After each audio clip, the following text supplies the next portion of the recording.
A week after the humiliating defeat to Japan, the Sunday newspapers make for a very different read. The shock, negativity and horror has been replaced with a renewed sense of belief and confidence. The headlines full of praise for the two-time world champions. Supersport.com rugby editor J.W. Coetzee believes that the men in green and gold have given the South African public a reason to be positive after a poor start to the Rugby World Cup.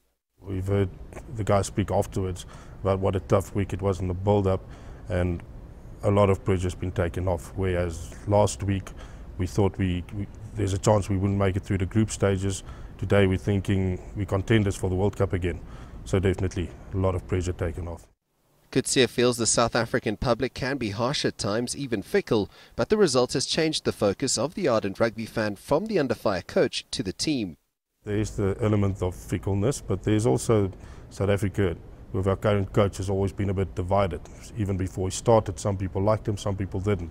So when we lose, it's the half of the country that's never liked him that all of a sudden becomes all vocal. And then yesterday, when the Boks win, not a lot's been said about the coach, but at least everybody's behind the Boks again.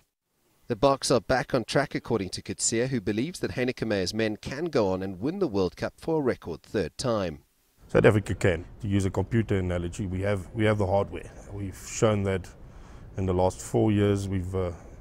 Even this year we've run New Zealand and Australia very close with a running type game. Yesterday we showed we can do it with a more tactical game.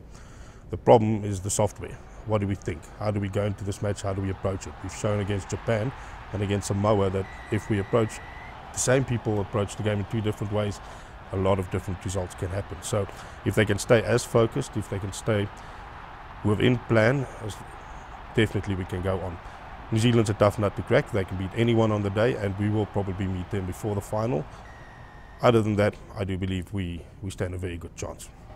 7 days in international rugby is a very long time, and just a week ago South Africa were the villains of the World Cup after a defeat to Japan that shocked the entire rugby world. Now the South African public feels that the Boks are World Cup contenders and can go all the way after a composed and structured victory over Samoa in Birmingham. CS du Plessis, CCTV, Johannesburg.